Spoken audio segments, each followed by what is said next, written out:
What's up, people? It's your boy Benny Blanco, aka Mr. Shot at Cali. This is the third time I'm shooting this video. The first two times, the audio kept messing up because I was shooting it with my cell phone inside the car. I decided to break out the camera this time. So anyway, I'm gonna tell you guys this story that happened back in like, man, I want to say like a little bit before we got out of high school. So maybe like 99, 98 or something like that. So my boy C-Dub, he used to drive this big Chevy van, one of those. It's not really a conversion van, but it's one of those big freaking huge Chevy vans, old school. It's a conversion van type van. Lots of seats, 3 rows or whatever, huge. Anyway, so he's like, I want to go to this party. I think my cousin throwing this party downtown, so we should slide through there. So we ain't really had nothing to do. That's all we really did was go drink and party anyway. So we like, all right, we can slide on there tonight. So it's me, C-Dub's the driver, my boy Vito, and the other, I can't remember, it was like 2 or 3 other guys, but I'm not really gonna mention them. They're not relevant. So Vito's like, he been having this issue with this dude at work. He worked at like Burger King or something like that. And he was like, I want to slide on dude, box this dude. So we're like, all right, whatever. Not really thinking like you ain't going to nobody else's neighborhood just finna fight without having some kind of protection with you. So we was out there kind of naked on that aspect. So anyway, we slide through. Go to the dude's house. Vito knocks on the door or whatever. I think his little brother came to the door, and the dude, he just so happened to be coming back from wherever he was at. So dude walks up with one of his buddies. Him and Vito start arguing and whatever. So they arguing for a little while, and you know Vito's woofing. He ain't really want to box dude. Well, he acting like he don't really want to box dude. Then out of the blue, he's like, yeah, ain't no fighting heads up. So I'm like, man, we ain't coming over here to freaking jump this dude. Like, people, and Vito's not really paying attention. He got kind of like a tunnel vision going on. He's not seeing all the people that's starting to gather around. Like, we on this dude's block. We ain't nowhere near our block, and we ain't got nothing with us for protection. So all these dudes are starting to come out. So Vito's like, they just arguing, whatever. So I'm looking around, and they trying to see what we got in the van. We like double parked on a one-way street. So they thinking we got something in the van, because of course ain't nobody gonna come over on somebody else's block talking shit and they ain't gonna have nothing with them. That's just stupid, right?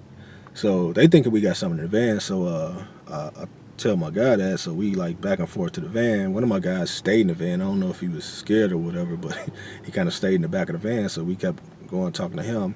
So they was thinking like, all right, they must have something in the van.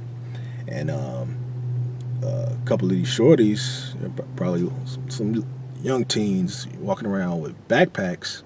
It's nighttime. They walking around with backpacks with their hands in their backpack, like, what I'm saying, they got something in their backpacks, and I'm pretty sure they probably did. So they, just looking suspicious, so we eyeballing them.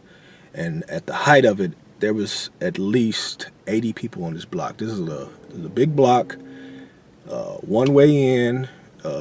Just our whole van was surrounded. The whole block was out. So Vito and dude just sitting there woofing. Like, I ain't gonna lie, everybody was like, man, we gonna get stumped out here, man. They're gonna fuck us up, because we ain't had nowhere to go. We couldn't plow through all these people, and I think even the car had blocked us in, kind of. So we calmed Vito down. Well, we stopped him from selling all them wolf tickets and shit. So we're like, come on, Vito, man, we gotta get out of here before before they fuck us up. Well, I ain't really say it like that, but I told him we got to get out of here.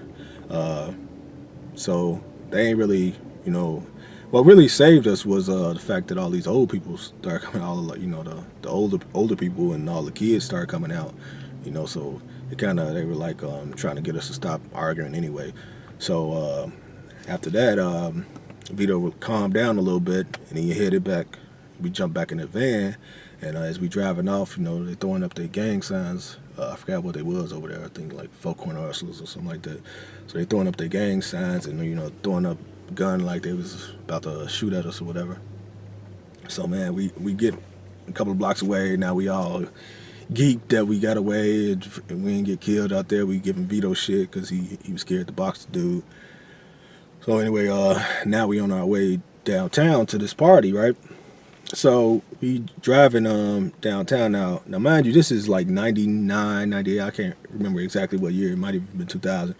But back then you ain't see a lot of Hummers. So we saw this stretch Hummer. Well, all the passengers seen this stretch Hummer, like in front of this club or whatever. So the driver, C-Dub, he didn't see it. So man, we was like, oh, it was a Hummer right there. You know what I'm saying? It was a big deal for us then. So it was like a little bit back to the left. It was like a building blocking it, or maybe a truck or something blocking it. He couldn't really see it. So he like slams on the brakes, right? Slams on the brakes, throws that bitch in reverses without even looking and what's behind him, right? Drives on top of this fucking old ass Maxima, right? I'm like, so everybody in the car, we just like fucking froze, right? So without hesitation, he just throws that bitch and drive. Like now we didn't just hit the car, we were on top of the fucking car. Like our back wheels were on top of the car. So he threw that bitch and drive and fucking took off, right? So we look out the back window. This dude driving. We look out the back window and this fucking dude's chasing the van like the Terminator, man, just trying to screaming and shit. Now, mind you, this is downtown Chicago, man. It ain't even that late. It's always somebody out downtown Chicago. So we just know we going to jail, and he's running and shit now. So all these people like looking at the van as we driving off. We get a couple of blocks away. You hear like sirens and stuff. So we like, all right, they gonna probably come get you later. So we thinking like, yeah, they had to get the plate number because it was legal. We was riding a legal van, but so we were just suspecting he was gonna get hit up later about that.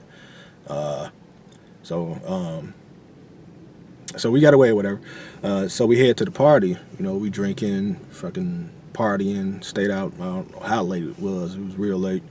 So his girl, his longtime girlfriend, so she was already at the party with his family or whatever.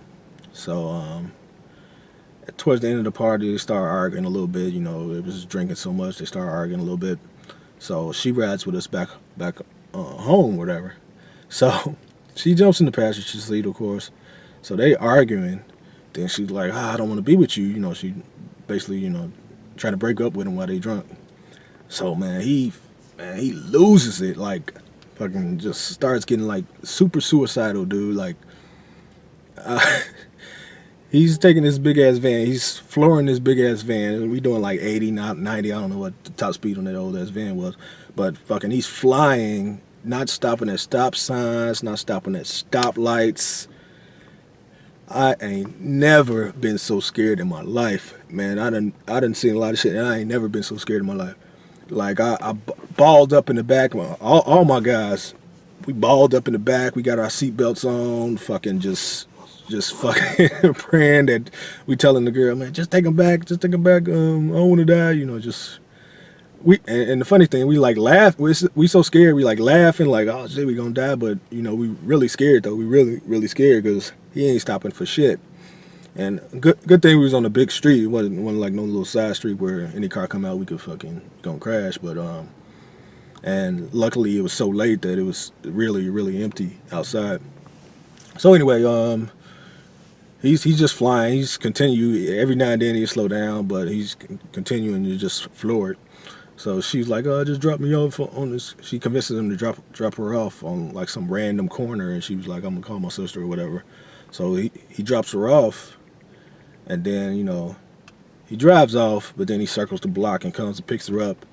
And I swear they act like nothing just happened. Like they were all lovey-dovey again. Like none of that just took place. Like they didn't almost just kill everybody in this fucking van. And uh, she hopped in. She was like, "Let me drive," and then she jumped in the driver's seat, and then we took off, and we just looked. Everybody in the back seat was like, "Man, I'm never getting in this fucking van with you two together again. These fuckers crazy." So that was one of my weird. That was one of the most eventful nights I've had. Well, I had in Chicago, where a bunch of shit happened on the same night.